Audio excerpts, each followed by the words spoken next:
Hi, I'm Vanessa Ricci, Italian, 29 years old. I'm currently finishing my PhD at ULB, Université Libre de Bruxelles, at the Institute for European Studies. I was Fulbright-Schuman Grantee in 2009, from January until June at Columbia University Law School, and then from July until October at UC Berkeley.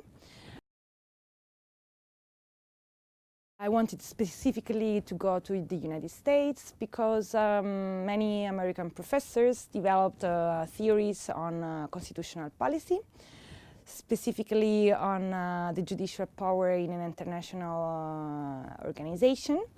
And second, because I thought it would be a good opportunity that will have good effects for my career in terms of curricula, and also in terms of new methods of research, internationalization of my research results, and also strengthening contacts with the US academic community.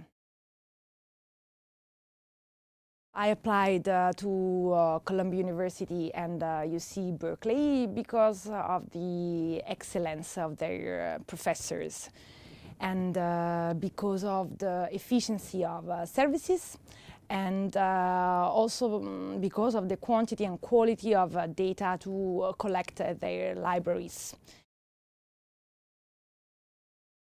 I would suggest to choose your university on the basis of your field of interest, professors teaching in the university, and also services provided by that university. It's very important, for example, school counseling and library facilities. I can say it was really challenging.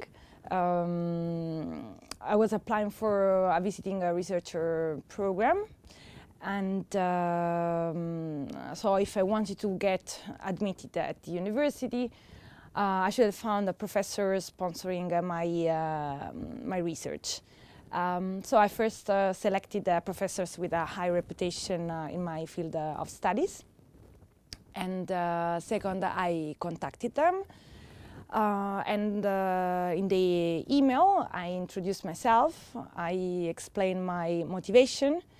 I presented my project, and then I asked them to be my sponsor professor. And then I asked also to my ex-chief and current chief to send an email to confirm my expertise. So I think I would do the same also again for other projects, because I think it was very good, the approach. I would say, first of all, start to do the procedure very in advance, and at the same time to more than one university, and write very carefully the email. And try to explain very well your motivation and try to write an excellent project. It's very important how you write your project. And I think in the Fulbright-Schuman application, you have a very good format and very good suggestions on how to write the content of the project.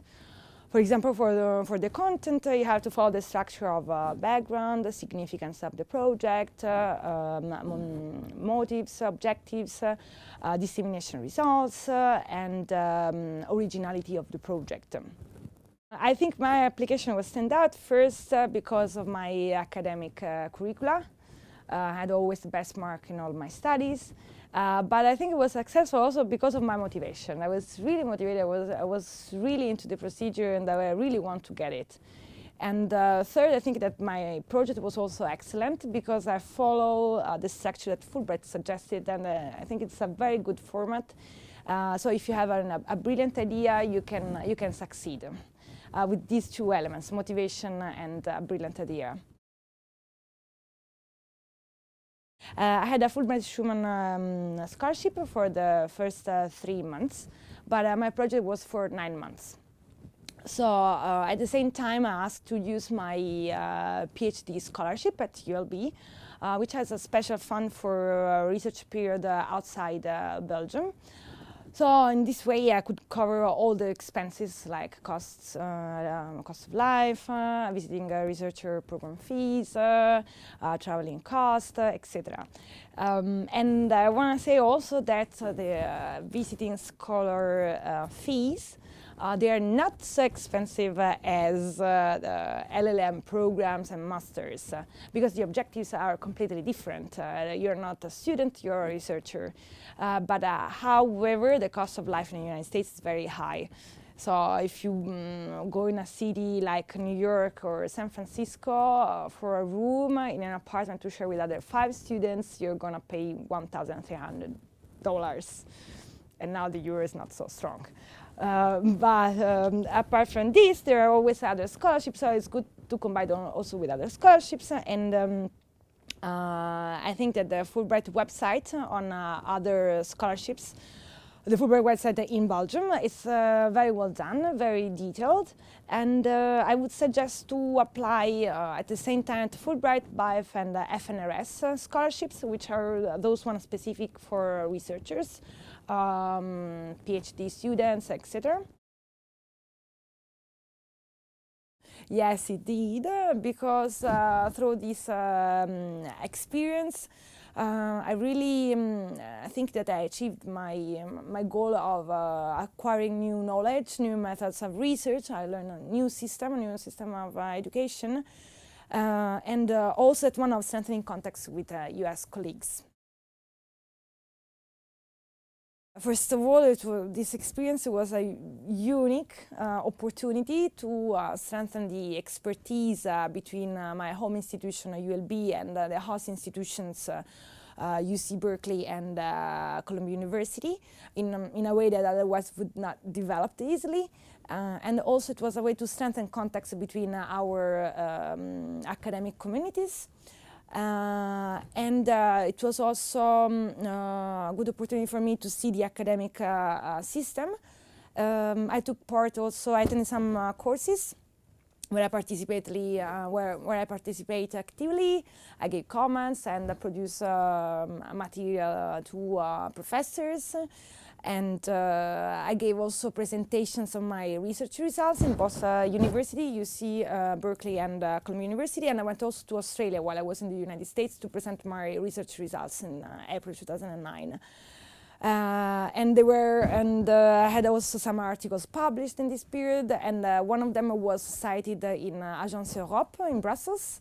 April 2009. Apart from my academic life, I went in February 2009 in Washington, D.C. for the presidential inauguration day, and I saw Barack Obama sworn into the office.